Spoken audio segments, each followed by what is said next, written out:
Bomb ಬೆದರಿಕೆ, dog ಸ್ಕ್ವಾಡ್ನಿಂದ ಪರಿಶೀಲನೆ.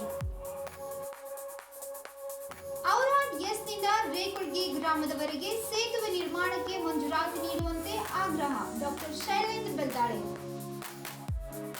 ಬೆಳೆ ವಿಮೆ ಯೋಜನೆಯಿಂದ ಖಾಸಗಿ ಕಂಪನಿಗೆ ಲಾಭ, ಬೆಳೆ ವಿಮೆ ನೀತಿ ಬದಲಾವಣೆ ಮಾಡಲು ಕೇಂದ್ರಕ್ಕೆ ಪ್ರಸ್ತಾವನೆ, ಈಶ್ವರ್ ಬಿ ಖಂಡ್ರೆ. ಶಂಷೀರ್ ನಗರ ಬುದ್ಧ ಭೂಮಿಯಲ್ಲಿ ಡಾಕ್ಟರ್ ಬಾಬಾ ಸಾಹೇಬ್ ಅಂಬೇಡ್ಕರ್ ಪ್ರತಿಮೆ ಉದ್ಘಾಟನೆ ಡಿಸೆಂಬರ್ 14ರಂದು ನಡೆಯಲಿದೆ. ಬೀದರ್ ಜಿಲ್ಲಾಧಿಕಾರಿ ಕಚೇರಿಗೆ ಬಾಂಬ್ ಬೆದರಿಕೆ ಮೆಸೇಜ್ ಬಂದಿರುವ ಪ್ರಯುಕ್ತ ಚಿಕ್ಪೇಟ್ನಲ್ಲಿರುವ ಜಿಲ್ಲಾಧಿಕಾರಿ ಕಚೇರಿಯಲ್ಲಿ ಪೊಲೀಸರಿಂದ ಹೈ ಅಲರ್ಟ್ ಆಗಿತ್ತು. ಕಚೇರಿ ಸಿಬ್ಬಂದಿಗಳನ್ನು ಹೊರಹಾಕಿ ಪೊಲೀಸರು ಪರಿಶೀಲನೆ ನಡೆಸಿದರು. ಮೆಸೇಜ್ ಸುದ್ದಿ ಹರಡುತ್ತಿದ್ದಂತೆ ಸ್ಥಳಕ್ಕೆ ಡಾಗ್ ಸ್ಕ್ವಾಡ್, ಅಗ್ನಿಶಾಮಕ ಸಿಬ್ಬಂದಿ, ಪೊಲೀಸರು ದೌಡಾಯಿಸಿ ತಪಾಸಣೆ ನಡೆಸಿದರು. ಜಿಲ್ಲೆಯ ಇತಿಹಾಸದಲ್ಲೇ ಪ್ರಪ್ರಥಮ ಬಾರಿಗೆ ಬಾಂಬ್ ಬೆದರಿಕೆ ಸಂದೇಶ ಬಂದಿರುವುದು ಸಾರ್ವಜನಿಕರಲ್ಲಿ ಆತಂಕವನ್ನುಂಟು ಮಾಡಿದೆ. ಜಿಲ್ಲಾಧಿಕಾರಿ ಕಚೇರಿ ಸುತ್ತಮುತ್ತ ಆತಂಕದ ವಾತಾವರಣ ನಿರ್ಮಾಣವಾಗಿದೆ. ಸಂಪೂರ್ಣ ಕಚೇರಿಯನ್ನು ಬಾಂಬ್ ನಿಷ್ಕ್ರಿಯ ದಳವು ಪರಿಶೀಲನೆ ನಡೆಸಿತ್ತು.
ಬೆಳಗಾವಿಯಲ್ಲಿ ನಡೆಯುತ್ತಿರುವ ಚಳಿಗಾಲದ ಅಧಿವೇಶನದ ವಿಧಾನಸಭೆಯಲ್ಲಿ ಲಿಖಿತ ಪ್ರಶ್ನೆಗಳಿಗೆ ಉತ್ತರಿಸುವ ಅವಧಿಯಲ್ಲಿ ಕಾರಂಜ ಜಲಾಶಯದ ಹಿನ್ನೀರಿನ ಪ್ರದೇಶದಲ್ಲಿ ಜಲಾವೃತಗೊಂಡ ಗ್ರಾಮಗಳು ಹಾಗೂ ಅಕ್ಕಪಕ್ಕದ ಜಮೀನುಗಳಿಗೆ ಸುಗಮ ಸಂಪರ್ಕ ಸಿಗುವಂತೆ ಔರಾದ್ ಎಸ್ನಿಂದ ರೇಕುಳ್ಗಿ ಗ್ರಾಮದವರೆಗೆ ಸೇತುವೆ ನಿರ್ಮಾಣದ ಅಗತ್ಯ ಕುರಿತು ಬೀದರ್ ದಕ್ಷಿಣ ಕ್ಷೇತ್ರದ ಶಾಸಕ ಡಾಕ್ಟರ್ ಶೈಲೇಂದ್ರ ಬೆಲ್ದಾಳೆ ಅವರು ಮಾನ್ಯ ಮುಖ್ಯಮಂತ್ರಿಯವರ ಗಮನ ಸೆಳೆದು ಮಾತನಾಡಿದರು.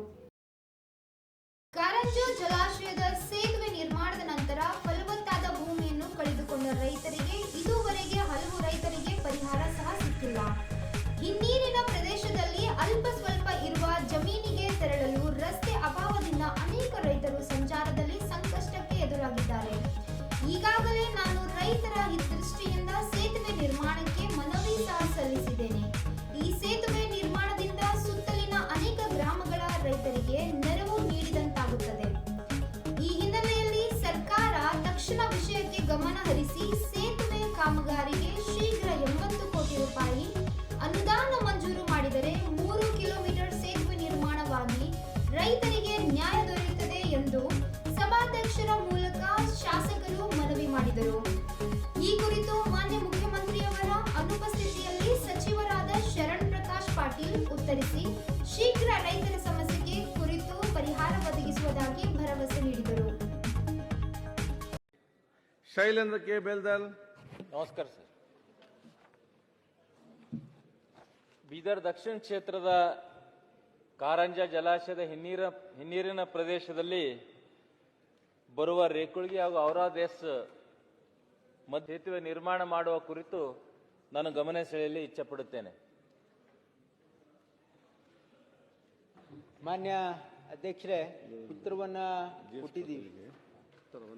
ಮಾನ್ಯ ಅಧ್ಯಕ್ಷರೇ, ಉತ್ತರವನ್ನು ಕೊಟ್ಟಿದ್ದಾರೆ. ಮಾನ್ಯ ಅಧ್ಯಕ್ಷರೇ, ಸುಮಾರು ನಾನು ಜನರು ನನಗೆ ವಿಧಾನಸಭೆಗೆ ಆಯ್ಕೆ ಮಾಡಿದಿಡಿದು ನಾನು 11/9/2023 ಮೊಟ್ಟ ಮೊದಲನೇ ನಾನು ಪತ್ರವನ್ನು ಕೊಟ್ಟಿದ್ದೆ ಸನ್ಮಾನ್ಯ ಉಪಮುಖ್ಯಮಂತ್ರಿಗಳಿಗೆ. ಅವರು 3 ಸಲ ಬೋರ್ಡಲ್ಲಿ ಪ್ಲೇಸ್ ಮಾಡಿದ್ದಾರೆ ಈ ಸಬ್ಜೆಕ್ಟ್ ಅನ್ನು. ಬಟ್ ಬೋರ್ಡಲ್ಲಿ ಮುಖ್ಯಮಂತ್ರಿಗಳು ಅದನ್ನ ಅಪ್ರೂವಲ್ ಮಾಡಿಲ್ಲ ಅಂತ ನಿಗಮದ MD ನನಗೆ ಸುಮಾರು ಸಲ ಹೇಳಿದ್ದಾರೆ. ಈ ಒಂದು ಸೇತುವೆ ನಿರ್ಮಾಣ ಮಾಡಲಿಲ್ಲ ಲಾಭಗಳನ್ನು ಒಂದೇ ನಿಮಿಷದಲ್ಲಿ ಹೇಳಿ ಮುಗಿಸ್ತೀನಿ ಅಧ್ಯಕ್ಷರೇ. ಬೇಗ. ಇದು ಕಾರಂಜ ಡ್ಯಾಮ್ ಏನ್ ನಿರ್ಮಾಣ ಆಗಿದೆ 1974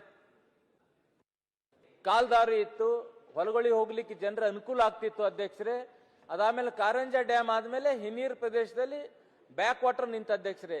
ಈಗ ಅಲ್ಲಿ ಯಾರಿಗೂ ಹೋಗ್ಲಿಕ್ಕೆ ಆಗ್ತಾ ಇಲ್ಲ. ಸುಮಾರು ಒಂದು 24,000 ಎಕರೆ ಹೊಲ ಹಾಳಾಗಿದೆ, ನೀರು ನಿಂತಿದೆ, ರೈತರಿಗೆ ಇನ್ನೂ ಪರಿಹಾರ ಸಿಕ್ಕಿಲ್ಲ. ಅಹೋರಾತ್ರಿ ಹೋರಾಟ ಕೂಡ ಮಾಡ್ತಾ ಇದ್ದಾರೆ ಸುಮಾರು 10 ವರ್ಷ ಹಿಡಿದು.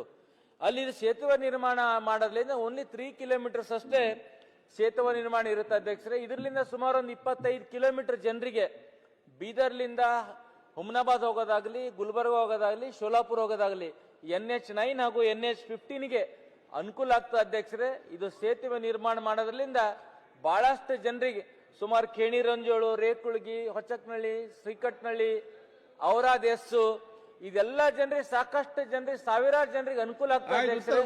ಏನು 65-70 ಕೋಟಿ ಸರ್ಕಾರಕ್ಕೆ ಒಂದು ದೊಡ್ಡ ಅಮೌಂಟ್ ಅಧ್ಯಕ್ಷರೇ. ಇದರಲ್ಲಿ ಬಹಳ ಸ್ಪಷ್ಟವಾಗಿ ಮಾನ್ಯ ಸದಸ್ಯರು ಹೇಳಿದ ಹಾಗೆ ಉಪಮುಖ್ಯಮಂತ್ರಿಗಳು ಇದಕ್ಕೆ ಉತ್ತರವನ್ನು ಕೊಟ್ಟಿದ್ದಾರೆ. ಏನಂದ್ರೆ ಈ ಒಂದು ರಸ್ತೆ ನಿರ್ಮಾಣ ಕೈಗೊಳ್ಳಲು ಯೋಜಿಸಲಾಗಿದೆ, ಅಂದರೆ ಮಾಡಬೇಕು ಅಂತ ಉದ್ದೇಶ ಇದೆ. ಎಸ್ಟಿಮೇಟು ರೆಡಿಯಾಗಿದೆ. ಇದು KNNL ಅಲ್ಲಿ ಇದು ಪ್ರಸ್ತಾವನೆ ಸಲ್ಲಿಸಲಾಗಿದೆ. KNNL ಬೋರ್ಡಿಗೆ ಇದು ಪ್ರೆಸೆಂಟ್ ಮಾಡಿದ್ದಾರೆ ಅಂತ ಹೇಳಿದ್ದಾರೆ.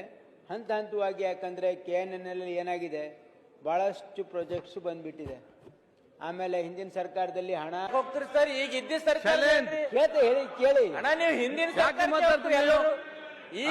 ಮಾಡ್ರಿ ಹೇಳಿ ಅಷ್ಟೇ. ನೀವು ಈಗ ಮಾನ್ಯ ಅಧ್ಯಕ್ಷರೇ ಮಾಡ್ತೀನಿ ಅಂತ ಹೇಳಿ ನೀವು ಮತ್ತೆ ಆಗ್ತದೆ ಇಲ್ವಾ? ಈಗ ನಾವಂತೂ ಇದನ್ನ ಮಾಡ್ಬೇಕಂತ ಉದ್ದೇಶ ಇದೆ. ಬಟ್ ಈಗ ಏನಾಗಿದೆ, ಹಿಂದೆ ಬಹಳಷ್ಟು ಪ್ರಾಜೆಕ್ಟ್ ಇದೆ, ಆದ್ರೂ ಕೂಡ ಇದನ್ನ ಆದ್ಯತೆ ಮೇಲೆ ಮಾಡ್ಲಿಕ್ಕೆ ಪ್ರಯತ್ನ ಮಾಡ್ತೀವಿ. 2.5 ವರ್ಷ ಹಿಂದಿನ ಸರ್ಕಾರ ಅಂತ ಇದ್ರೆ ಅಧ್ಯಕ್ಷರೇ, ಈಗ ಮುಂದೆ ಗಾಡಿ ಓಡಿಸ್ರಿ, ದಯವಿಟ್ಟು ಇದು ಅಪ್ರೂವಲ್ ಮಾಡ್ಕೊಡ್ಬೇಕಂತ ವಿನಂತಿ ಮಾಡ್ಕೊತೀನಿ. ಅಶೋಕ್ ಕುಮಾರ್ ರೈ. ಕೇಂದ್ರ ಸರ್ಕಾರ 2016-17ರಲ್ಲಿ ಜಾರಿಗೆ ತಂದ ಬೆಳೆ ವಿಮೆ ಯೋಜನೆಯಿಂದ ಖಾಸಗಿ ವಿಮಾ ಕಂಪನಿಗಳಿಗೆ ಲಾಭ ಆಗುತ್ತಿದೆ. 2016ರಿಂದ 2024ರವರೆಗೆ ಖಾಸಗಿ ಕಂಪನಿಗಳು ಸಾವಿರಾರು ಕೋಟಿ ರೂಪಾಯಿ ಲಾಭ ಮಾಡಿವೆ.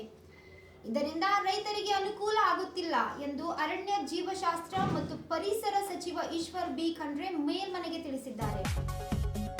ವಿಧಾನ ಪರಿಷತ್ತಿನಲ್ಲಿ ಇಂದು ಉತ್ತರ ಕರ್ನಾಟಕದ ಚರ್ಚೆಯ ವೇಳೆ ಮಧ್ಯಪ್ರವೇಶಿಸಿ ಮಾತನಾಡಿದ ಈಶ್ವರ್ ಬಿ ಖಂಡ್ರೆ ಅವರು, ಮಳೆ ಪ್ರವಾಹದಿಂದ ಬೆಳೆ ಹಾನಿ ಆದಾಗ 3 ದಿನಗಳ ಒಳಗಾಗಿ ವೆಬ್ ಲಿಂಕ್ ಅಥವಾ ದೂರವಾಣಿ ಮುಖಾಂತರ ಮಾಹಿತಿ ನೀಡಬೇಕು ಎಂಬ ಷರತ್ತಿದೆ. ಆದರೆ ಖಾಸಗಿ ಕಂಪನಿಗಳ ಫೋನ್ ಮತ್ತು ವೆಬ್ ಲಿಂಕ್ ಕಾರ್ಯನಿರ್ವಹಿಸುವುದಿಲ್ಲ. ಬೆಳೆ ಹಾನಿಯಾದವರು ಮಾಹಿತಿ ನೀಡಿಲ್ಲ ಎಂದು ಪರಿಹಾರ ನೀಡುವುದಿಲ್ಲ.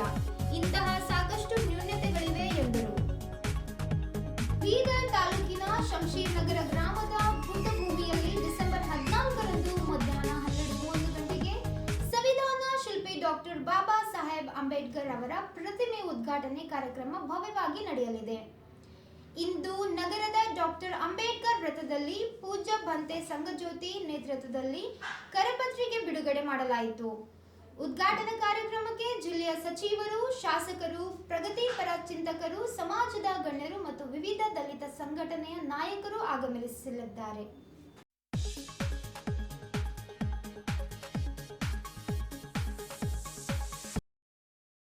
ಇಂದಿನ ವಾರ್ತಾ ಪ್ರಸಾರ ಮುಕ್ತಾಯವಾಯಿತು. ಮುಂದಿನ ವಾರ್ತೆಗಳೊಂದಿಗೆ ಮತ್ತೆ ಭೇಟಿಯಾಗೋಣ. ಧನ್ಯವಾದಗಳು.